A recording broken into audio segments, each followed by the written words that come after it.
the office of President of the United States, office of President of the United States, and will, to the best of my ability. The United States is still in the middle of an historic public health crisis, with thousands of Americans dying each day from COVID. Joe Biden's #1 priority entering office on January 20th, stemming the tide of the coronavirus pandemic. We did not get into this mess quickly. We're not going to get out of it quickly. It's going to take some time. But I'm absolutely convinced that in 100 days we can change the course of the disease. For the new president, that means 3 things in his first 100 days. First, executing a vaccine distribution plan to get 100 million doses into the arms of Americans. It's an ambitious timeline. By the time Biden took office, the U.S. was averaging just over 770,000 shots administered per day. If that rate were to persist under the Biden administration, they would fall 20 million shots short of their ultimate goal. The good news? Dr. Anthony Fauci has said of that 100 million dose plan, it can be done, and that it's absolutely doable. What the president-elect is going to do is, where need be, to invoke the DPA to get the kinds of things we need, whatever they may be. Joe Biden has already signed a federal mask mandate on his first day in office.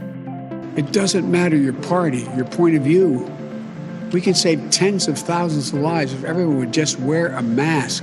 That federal mandate will have limited jurisdiction, since individual states control most of these decisions. But Biden's mandate will require people to wear masks in federal buildings, as well as on planes, trains, and buses that cross state lines. It's a mostly symbolic measure that underscores the Biden administration's commitment to masks. Biden's third priority on the coronavirus pandemic is getting American school children back to in-person classes by the end of his first 100 days. It should be a national priority to get our kids back into school and keep them in school. That'll require a boost in funding and strong compliance with the slate of public health measures, his team says. In addition to his 3-step COVID plan, Biden will also be central to negotiations in Congress for more federal aid.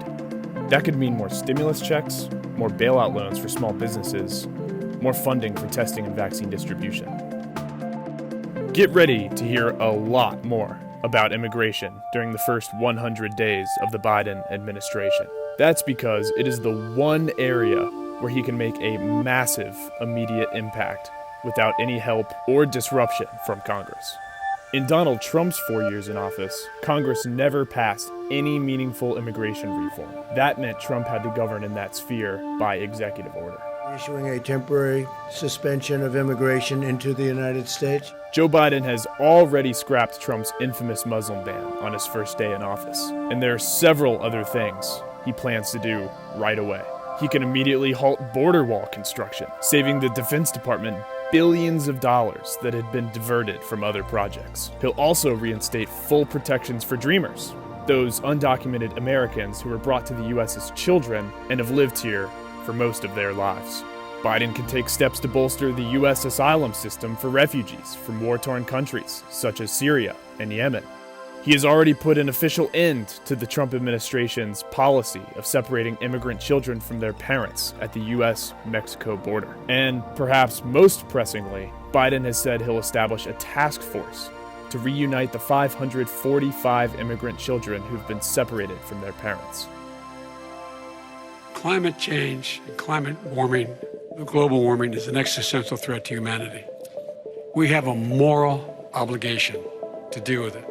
Biden can take some serious action on climate change in his first 100 days. The president re-entered the U.S. into the Paris Climate Agreement on his first day in office. He has also already signed an executive order to conserve thousands of acres of U.S. land and waterways that Mr. Trump had hoped to open up to private energy companies.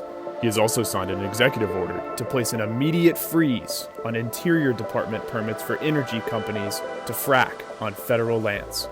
Now, that does not mean no fracking, but it does mean no new fracking.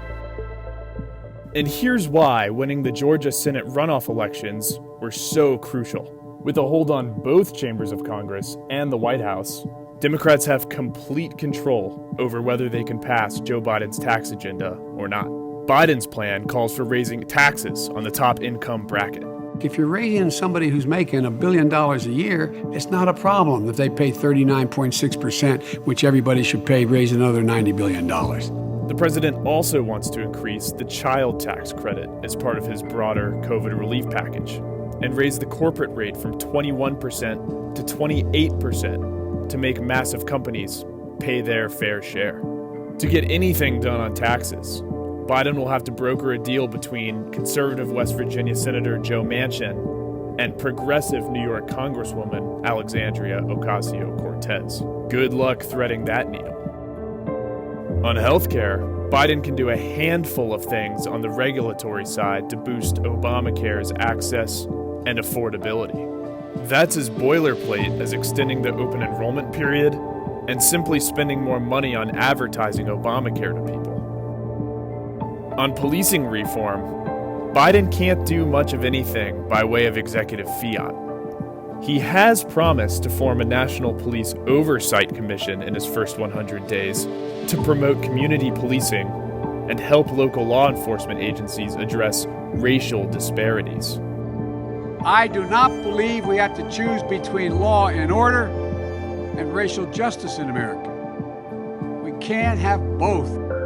The first 100 days of any presidency are always intense and challenging.